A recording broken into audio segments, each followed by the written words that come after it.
There comes a moment in every believer's life, a moment where you realize you weren't born to just pay bills, survive, and die. You were created for dominion.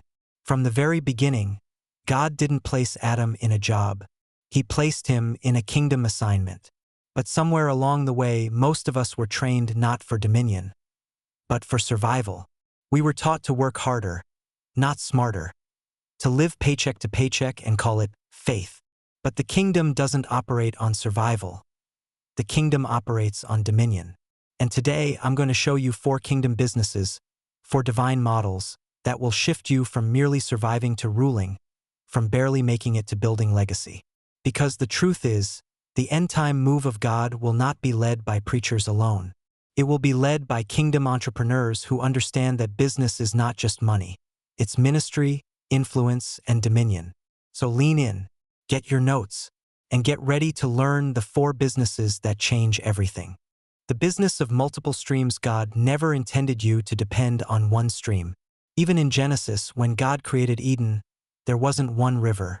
There were 4 rivers that watered the garden. Backhand index pointing right, that's divine economics. When you only have one source of income, you're living in a worldly system of limitation. But when you build multiple streams, you align yourself with the kingdom system of multiplication. A kingdom-minded person doesn't just have a job. He has streams that serve a mission. Let's break this down practically. One stream may be your active business, your time for money source. The second might be digital, courses, products, YouTube. The third might be real estate, land, or investments.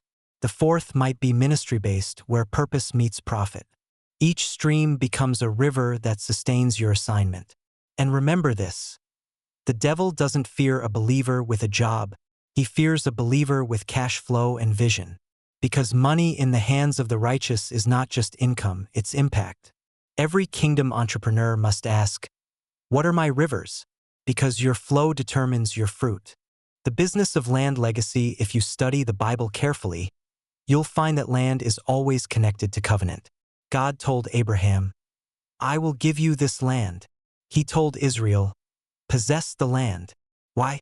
Because whoever owns the land owns the influence. We've been shouting about spiritual power but ignoring territorial power.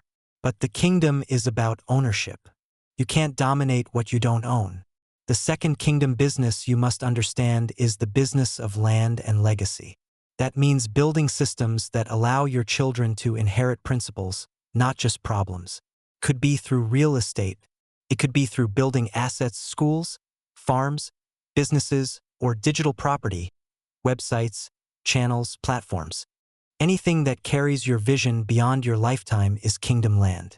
When you buy land, build land, or cultivate digital land, you're not just investing, you're fulfilling Genesis 1 verse 28 again. You're multiplying, subduing, and having dominion. Because hear this truth: the greatest proof of dominion is not shouting, I receive. It's being able to say, I own. The business of wisdom knowledge. In the book of Proverbs, Solomon said, wisdom is better than gold. That's not a metaphor. It's a financial statement. Why? Because wisdom creates what money buys. The third kingdom business is the business of wisdom and knowledge. You see, in this new economy, information is wealth. Those who can interpret revelation, insight, and wisdom will rule nations. Every idea, every revelation, every insight that God gives you is a business seed. You can turn wisdom into ebooks, courses, mentorship programs, coaching, media, podcasts, or schools. This is the knowledge economy, and it's the greatest opportunity for kingdom people today. Why? Because you're not selling information, you're distributing transformation. When you teach others what God taught you, you're not just earning income, you're expanding influence.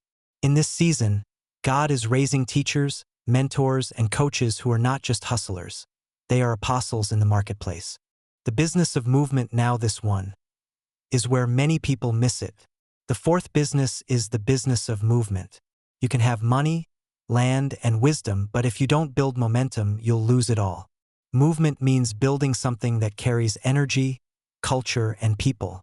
Jesus didn't just start a ministry, he started a movement. When you start a movement, your business becomes more than a transaction. It becomes a transformation engine.